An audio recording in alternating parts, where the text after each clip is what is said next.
On va parler ce matin des coopératives d'activité et d'emploi. Qu'est-ce que c'est que ça?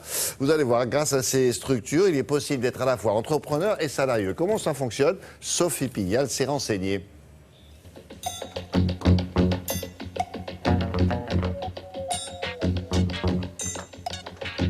Nasser est électricien, c'est lui qui trouve les clients pour lesquels il travaille. Pendant une quinzaine d'années, j'ai travaillé comme tout bon jeune diplômé qui sort de l'école. Donc j'ai travaillé dans des entreprises classiques avec un patron. Et puis au bout de 15 ans, j'ai décidé de me lancer.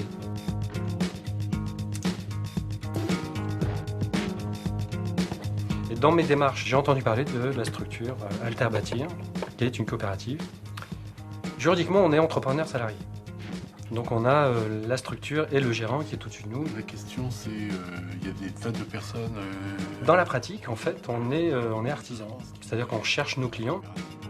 Claire est architecte d'intérieur, elle est son propre patron et comme Nasser, elle est payée en salaire. J'ai intégré cette coopérative il y a à peu près 1 an et demi. Le bilan est assez positif. Je fais exclusivement ce qui m'intéresse, c'est-à-dire de la création. Et la coopérative s'occupe de tout ce pourquoi je suis moins bonne, c'est-à-dire la comptabilité, le côté plus administratif.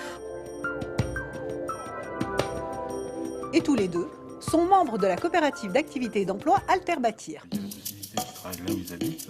Nous sommes une coopérative spécialisée dans le bâtiment. Une coopérative d'activité et d'emploi, c'est une structure qui permet à des porteurs de projets de créer leur activité tout en étant salariés à la hauteur du chiffre d'affaires qu'ils génèrent.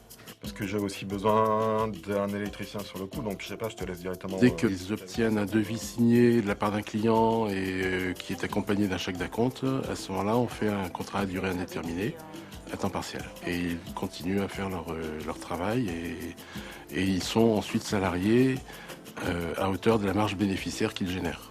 On verra avant de faire un... La coopérative perçoit, on va dire pour les frais de gestion, 10% du montant du chiffre d'affaires des entrepreneurs. C'est la première fois en fait, dans ma vie professionnelle où je me sens totalement libre de faire mon métier comme je l'entends. Et ça, c'est assez exceptionnel. Je trouve qu'on est quand même pas mal gagnant en fait.